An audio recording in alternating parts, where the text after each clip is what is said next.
All right, let's talk about IKEA. You know, that giant blue and yellow box you see off the highway? But IKEA is so much more than just a furniture store. It's this incredible masterclass in psychology, in logistics, and in design. Today, we're going to deconstruct exactly how they build a global empire, one flat-pack box at a time. So be honest, have you ever gone into an IKEA for like one thing, and then an hour later you find yourself wandering through a model kitchen totally lost? It feels like a maze, right? Well, guess what? That feeling is 100% by design. Yeah, see, that path is anything but random. IKEA deliberately guides you on what they call the long, natural way. And the goal is pretty simple and pretty genius: to make sure you see absolutely everything they have to offer. That way, you're almost guaranteed to leave with more than you came for. To really get what makes IKEA tick, you have to start with its core innovation, the thing that changed everything. And that is making you, the customer, part of the process. It all starts with the humble flat pack. Think about it. The store is really split into two different worlds. First, you walk through the dream world, these perfectly staged showrooms where you can picture your best life. But then you go downstairs into the reality of the warehouse, just a giant sea of brown cardboard boxes. And that contrast, that's the core bargain of IKEA. We'll give you the dream, but you do the heavy lifting. And this all comes from their main philosophy, something they call democratic design. It's not just about making things look good, it's this super strict formula where every product has to balance form, function, quality, and sustainability, all while they are obsessively trying to make it cheaper. The Powain chair is the perfect example. It looks cool, it's comfy, it lasts forever, it uses sustainable wood, and it costs a tiny fraction of what a designer armchair would. That's the entire IKEA business model right there in one chair. And what's wild is that this customer journey is exactly the same no matter where you are in the world. Stockholm, Shanghai, you name it. You follow the same ritual. Get inspired in the showroom, grab little things in the market hall, find your big boxes in the warehouse, and then you head home to build it all yourself. This four-step dance is the engine that runs the whole company.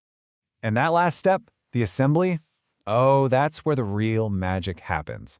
I know, it can feel like a chore, you're wrestling with an Allen key, staring at those wordless diagrams, but while you're doing that, something really powerful is happening inside your brain. It's a real thing. It's called the IKEA effect. Researchers have found that because you put in the effort to build that bookshelf, you actually value it more. You're not just a customer anymore. You're a co-creator. You love that thing just a little bit more because your own blood, sweat, and tears, okay, maybe just frustration, went into making it. So, where did this genius idea come from? Well, this powerful psychological hook wasn't cooked up in some marketing lab. It actually grew out of the company's core philosophy. And to understand that, you have to meet the incredibly frugal and incredibly clever founder behind it all. This is Ingvar Kamprad. Way back in 1943, when he was just 17 years old, he started IKEA.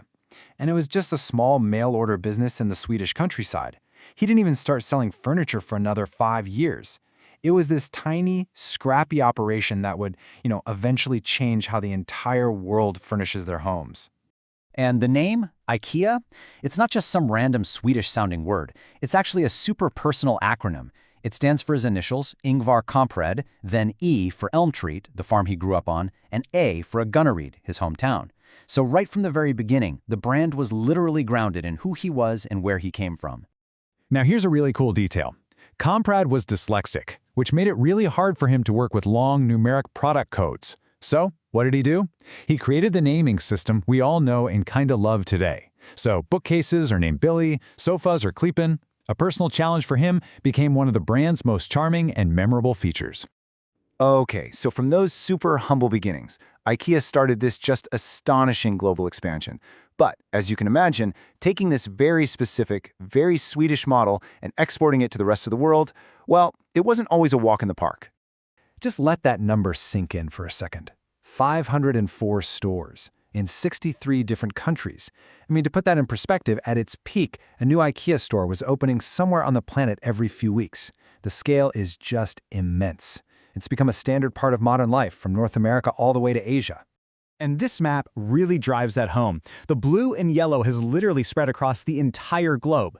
But getting there meant they had to learn some pretty tough lessons along the way. Take Japan, for instance. IKEA first tried to launch there in 1974, and it was a total flop. They pulled out completely by 1986. They just assumed their model would work everywhere. But it turned out the whole do-it-yourself culture just wasn't a thing there, and people living in tiny city apartments had no way to get the huge boxes home.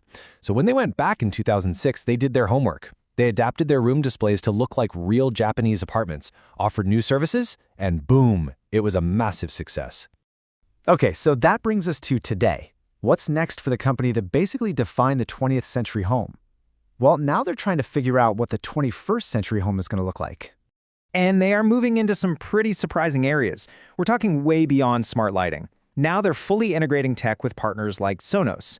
To deal with sustainability, they're actually testing furniture rental programs. And get this, with a company called Boklok, they're building entire affordable flat-pack apartment buildings.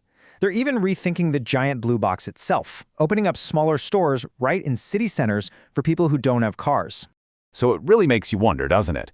From a 17-year-old's little mail-order business to a global titan, IKEA's ideas about design and getting the customer involved have totally reshaped our homes. They conquered the living room. So the big question is, what part of our lives are they going to flat-pack next?